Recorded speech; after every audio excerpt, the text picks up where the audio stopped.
안녕하세요.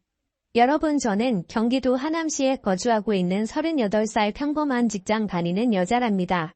곧 2년 뒤에 40을 앞두고 있는 터라 이런 사연을 보내는 곳이 있다고 해도 용기가 나지 않았는데요. 친구와 이야기하다 저의 시댁 이야기를 한번 보내보면 내가 좀 마음이 편해지지 않겠냐 하길래 용기 내서 한 글자씩 써내려가 봅니다. 10월의 시작과 함께 요즘 건강이 많이 안 좋아지는 분들이 많다고 해요. 특히 날씨가 온도 변화가 커서 그런 것 같은데요.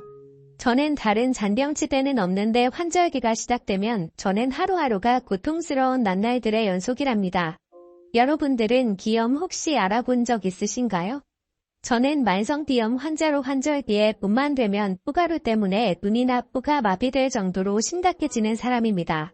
이런 제가 또 하나의 문제가 있는데 바로 저는 털 알레르기가 있는 사람이라 너무 강아지, 고양이가 예뻐도 키우지 못하기 때문에 늘 그게 참 안타까웠습니다. 그래서 친구네만 가도 예한 동물이 있으면 저는 계속 마스크를 끼고 있어야 할 정도이며 와서도 약을 빨리 복용해야 할 정도로 좀 심한 칸입니다. 그래서 비염 수술도 있다길래 알아보았는데 저는 체질상 그런 칸이라 수술을 해도 또다시 재발될 수 있다고 하더군요. 그래서 지금은 딱 이 시기에 약은 꾸준히 복용하는 중이고 이런 예민한 체질 덕분에 저는 친구도 남자친구와도 온전한 관계를 유지하기가 어려웠습니다. 그러다 직장 동료 친구가 소개해준 소개팅에서 지금의 남편을 만나게 되었습니다. 지금의 남편은 저와 너무 다르게 무던한 성격과 따뜻한 마음을 가진 사람이라 저도 모르게 훅 빠져들더라고요. 저는 이런 시기만 되면 예민해져 누군가가 조금만 짜증나게 해도 제 표정이 확 굳어져 사실. 이런 저도 제가 가끔 싫을 때가 있는데 남편은 늘 무던하며 온화한 마음이 옆에서도 느껴질 정도였다니까요. 그렇게 몇 번 저희는 데이트를 했고 그 데이트 안에서 서로에게 호감이 있다는 걸 알았습니다. 그 호감으로 저희는 3개월 만에 연애를 시작했어요. 선만 3개월을 탄 거죠. 서로 다 알고 나서 사귀다 보니 저희는 싸울 일이 없었어요. 그저 연애가 꽃게만 같았죠. 남자친구도 저의 예민한 성격을 다 알고 있었기에 제가 힘들어하는 계절에는 더 세심하게 챙겨주곤 했어요. 둘 다 나이가 있는지라 가족들은 빨리 결혼하기를 바라셨고 결혼은 딱 정하니 일사천리로 빨리 진행되었습니다. 그 당시 남자친구는 오랫동안 자취를 하고 있었던 터라 남자친구 집에서 신혼살림을 시작하기로 해 제가 혼수만 하고 들어가기로 했고요. 애물이나 애들은 다 생략하고 서로 커플링 하나씩만 주고받고 살기로 하고 정말 간소하게 결혼식만 올렸습니다. 늦은 나이에 결혼하는지라 결혼식도 할까 말까 고민했지만 양가에서는 당연히 결혼식을 해야 한다고 하셔서 가까운 지인 친척들만 초대해 식을 올렸습니다. 예민한 탓에 집안에 공기청정기를 꼭 해둬야 하고 저는 이불도 알레르기가 덜한 친구를 써야 할 정도라 남자친구에게 이런 것들을 미리 결혼하기 전 다 이야기한 후 함께 살기로 했습니다. 그 후 신혼여행을 다녀와 시댁으로 인사 가던 날 저는 시댁에 들어가고 나서 흠칫하면 놀랐는데요. 바로 시댁에 강아지와 고양이 2마리가 있지 뭐예요. 남자친구한테 이런 이야기는 못 들어서 조그만 서류로 물어보니 자기도 처음 안다고 그러더군요. 어머님은 동물을 굉장히 좋아하시는데 지금까지 일하느라 키우기가 어려웠다고 하면서 고양이들은 잠시 임무를 맡아서 하는 중이고 강아지는 친구가 여행 간다고 며칠 맡겨둔 거라고 하시더라고요. 저는 정말 어떻게 해야 할지 몰랐지만 어머님이 알고 하신 것도 아니니 약은 먹고 나서 밥을 먹는데도 자꾸만 재채기가 나오고 콧물이 훌쩍거려 미치겠는 거예요. 그러니 어머님이 저에게 어디 아프냐고 물어보셔서 남편이 알레르기가 굉장히 심해서 기염부터 동물 알레르기까지 있다. 그래서 약 먹었는데도 아무래도 국물이 집에 있다 보니 그러는 것 같다. 우리 빨리 먹고 일어나야 할 것 같다고 말하니 어머님이 정말 많이 서운해 하시더라고요. 우선 고양이와 강아지들을 분리해서 방에 두신 후 거실에서 과일을 깎아 먹는데도 재채기가 계속 나는 거예요. 고양이가 특히 털이 엄청 날린다고 하는데 그래서 그런지 정말 무슨 정신으로 시댁에 있었는지 기억이 나지 않을 정도였으니까요. 그렇게 처음 시댁 인사를 마치고 운이 괜스레 어머님께 죄송한 생각이 들더라고요. 그래서 처음으로 결혼하고 나서 전화를 드렸어요. 어머님 저예요. 그때 뵈러 갔는데 제대로 말도 못해서 죄송해서 연락드렸어요. 내가 그렇게 알레르기가 심한 줄 몰랐구나. 많이 심한 거니? 아, 네. 제가 조금 털이나 계절이 많이 민감한 편이라 약을 꾸준히 먹는데도 잘 낫지 않네요.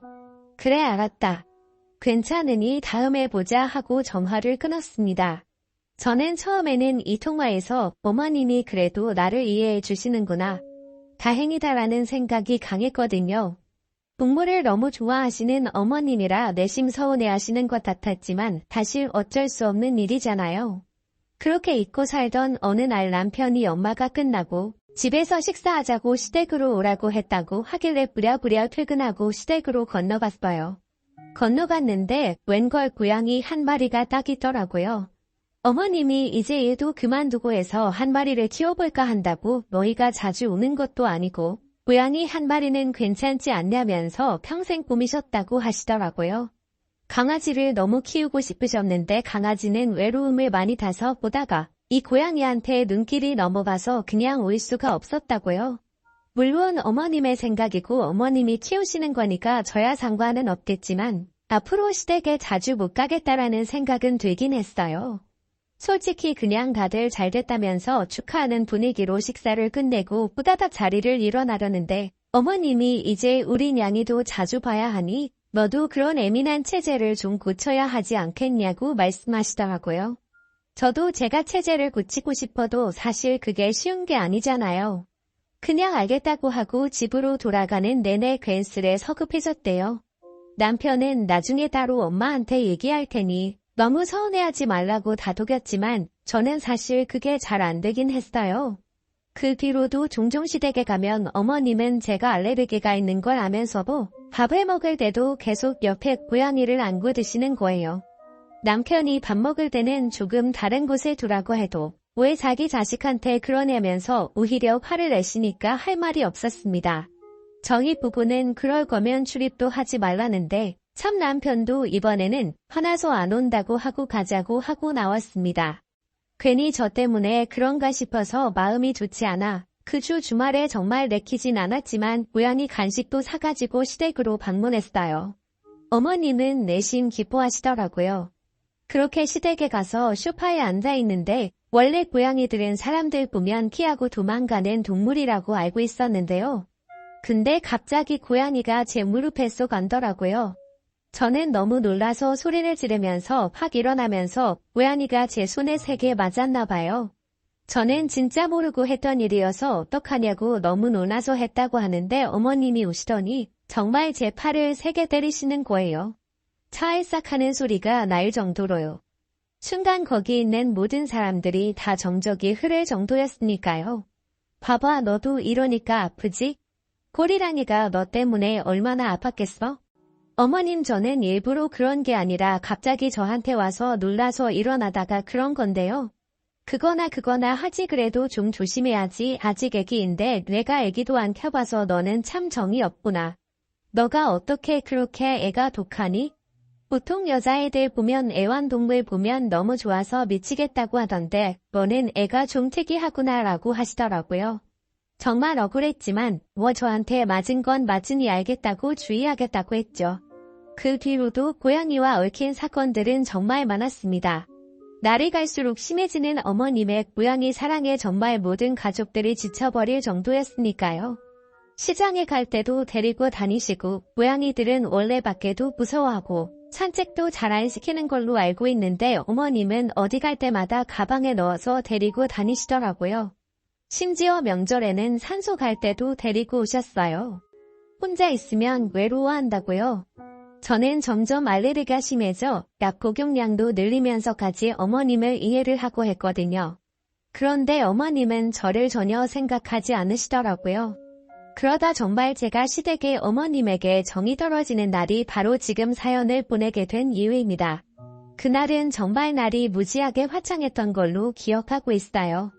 오랜만에 휴일이라 집에서 쉬고 있고 남편은 회사가 바빠 출근을 해서 혼자 뒹굴뒹굴 집에서 TV도 보고 잠도 늦게까지 자고 맛있는 점심도 해먹고 그러고 있는데요. 갑자기 어머님의 호출 전화가 울리더군요. 네 어머님. 나 지금 집에 좀 잠깐 와야겠다. 왜요? 잠깐 할 말이 있으니 빨리 건너와라. 딱 이 말씀만 하시고 끊으시더라고요. 부랴부랴 무슨 일이 있나 싶어서 달려가니 어머님께서 한두 시간 집을 비워야 하는데 그럼 고양이 혼자 있으니 저보고 잠깐 있으라고 부르신 거였어요. 남편이 일하고 집에 아무도 없으니까 저보고 그냥 멀찌감치 떨어져 있으라고요. 제가 지금 저 약도 안 먹고 안 가지고 와서 힘들다. 한두 시간 정도는 고양이도 혼자 있어도 되지 않겠냐. 제가 밥이랑 물은 챙겨두고 가겠다라고 해도 펄쩍펄쩍 뛰며 그러다 애가 잘못되면 책임질 거냐면서 계속 저를 압박하시는 거예요.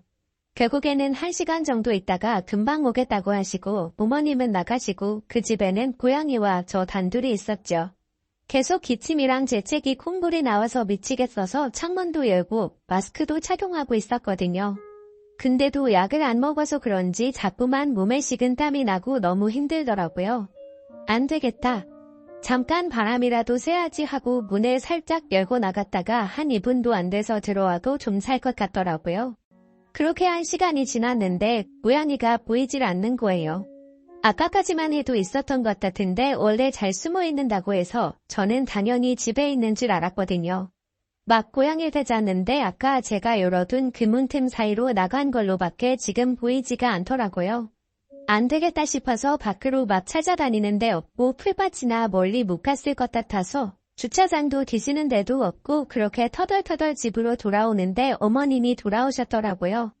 고양이 잘 보고 있었냐고 하시길래 지금 이야기 드렸더니 갑자기 제 머리통을 팍 하고 때리면서 일부러 내가 그런 걸 하면서 내가 일부러 고양이 내보냈지 이러시면서 화를 막 내는데 도대체 이게 무슨 일인지 정말 일부러 그런 것도 아닌데 갑자기 저런 행동을 하시니 놀라기도 하고 무서운 고양이부터 찾아야 할 것 같기도 하고 진짜 맨통 그 자체였어요. 가장 먼저 남편한테 전화해서 상황 설명을 하고 열심히 찾아보는데 다행히도 주민분께서 발견해 경비실에 말해서 다시 데려올 수 있었어요. 어머님은 저보고 계속 일부러 그랬냐면서 너는 진짜 인성이 왜 그 모양이냐면서 이런 말까지 하시니까 저로서는 굉장히 억울하잖아요. 알레르기 때문에 잠깐 문을 열고 닫았는데 그때 나갔는지 몰랐다 그랬더니 어머님은 저보고 진짜 없어졌으면 너한테 소송이라도 걸려고 했다면서 막말을 하시더군요. 며느리한테 소송이라뇨?